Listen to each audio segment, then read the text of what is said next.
Salam damai sejahtera di dalam Tuhan kita Yesus Kristus. Shalom, selamat pagi dan semangat pagi. Jumpa kembali kita pada pagi hari ini untuk mendengarkan pekabaran firman Tuhan. Dan renungan kita untuk hari ini dengan judul Diampuni pelanggarannya yang dosanya ditutupi. Dan sebelum kita lanjut, mari kita tunduk kepala dan kita berdoa. Bapa kami dalam kerajaan sorga, Allah yang rahmat-Nya tak terhingga dalam hidup kami, kasih-Mu ajaib dan selalu nyata bagi kehidupan kami. Tuhan sudah peliharakan kami hingga pada pagi hari ini. Kami bersyukur Tuhan untuk kesempatan menyambut berkat Tuhan sepanjang hari ini. Mendahulunya kami boleh datang untuk mendengarkan pekabaran firman Tuhan yang adalah berkat pertama di pagi hari ini sepanjang hari ini.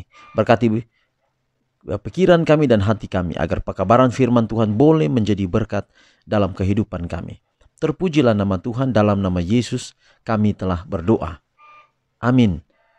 Sekali lagi saudara, renungan kita hari ini 29 Oktober 2021 dengan judul Diampuni pelanggarannya yang dosanya ditutupi. Mazmur 32 ayat 1, berbahagialah orang yang diampuni pelanggarannya yang dosanya ditutupi. Tuhan yang memperhatikan jatuhnya seekor burung pipit memperhatikan sikap dan perasaanmu. Dia memperhatikan kecemburuan Anda, prasangka Anda, supaya Anda untuk membenarkan tindakan Anda dalam hal ketidakadilan yang terkecil. Ketika Anda salah memahami kata-kata dan tindakan orang lain, dan perasaan Anda sendiri campur aduk, sehingga Anda membuat pernyataan yang salah dan mengetahui bahwa Anda berbeda dengan kakak Anda menuntun orang lain melalui kepercayaan mereka pada Anda untuk menganggapnya sama seperti Anda, dan dengan akar kepahitan bermunculan banyak yang orang menjadi ikut tercemar. Ketika terbukti bahwa perasaan Anda tidak benar, apakah Anda berusaha dengan tekun untuk menghapus kesan yang salah seperti yang Anda lakukan untuk mempertahankannya? Sekarang Allah menuntut agar Anda yang telah melakukan sedikit ketidakadilan kepada orang lain akan mengakui kesalahan Anda, tidak hanya kepada orang yang telah Anda lukai, tetapi juga bagi mereka yang melalui pengaruh Anda telah dituntun untuk menganggap saudara mereka dengan cara yang salah, dan untuk membuat tidak adanya pengaruh pekerjaan yang Tuhan berikan kepadanya untuk dilakukan. Dengan pertobatan dan pengakuan Anda dapat meminta pengampunan atas nama Anda, dan Anda dapat menolak panggilan Roh Allah, dan selama sisa hidup Anda, berusahalah untuk membuatnya tampak bahwa perasaan Anda yang salah dan kesimpulan yang tidak adil tidak dapat ditolong. Tetapi di mana ada perbuatan, di sana ada kejahatan yang dilakukan. Di sana ada kehancuran orang-orang yang di dalam hatinya Anda menanam akar kepahitan. Apapun jenis dosa Anda, akui itu. Jika itu melawan Tuhan saja, akui hanya kepadanya. Jika Anda telah berbuat salah atau menyinggung orang lain, akui juga kepada mereka. Dan berkat Tuhan akan ada pada Anda. Dengan cara ini, Anda mati untuk diri sendiri dan Kristus terbentuk di dalam.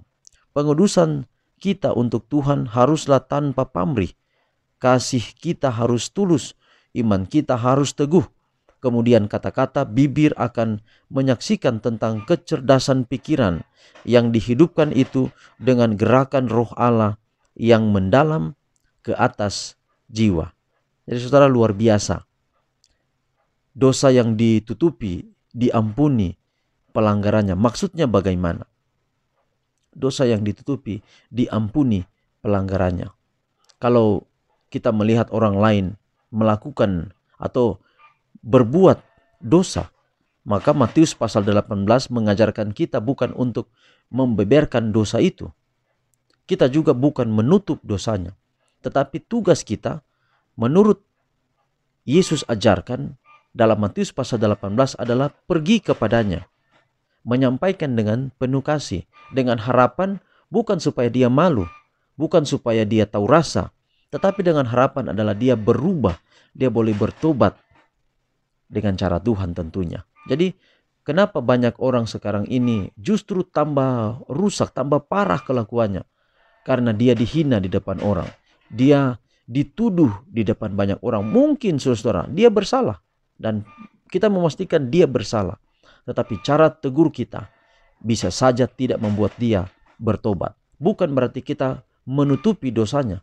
Tidak saudara, kita tidak pernah menutupi dosa. Kalau dosa, tetap dosa. Dan tadi bagian akhir renungan kita katakan bahwa kalau dosa itu hanya Allah yang tahu, kita datang kepada Dia. Tetapi kalau dosa itu menyebabkan orang lain sakit hati, orang lain marah kepada kita, maka kita patut datang kepadanya untuk minta pengampunan darinya. Dan saudara, soal hati. Jadi berbicara tentang hati, kita tidak dapat membaca hati orang. Yang dapat membaca hati orang adalah Yesus Kristus saja sendiri. Itu berarti kalau kita mau pergi mengetuk pintu hati orang untuk meminta maaf kepadanya, maka kita perlu bekerja sama dengan Yesus, karena hanya Yesus yang mampu membaca hatinya.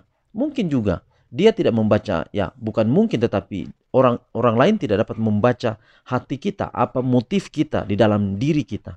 Maka kalau orang lain menuduh kita yang tidak-tidak dan kita tidak melakukan hal itu, maka ceritakan kepada Yesus. Karena hanya Yesus yang dapat menjelaskan kepadanya tentang hati kita. Mungkin kita pergi, dia tolak kita.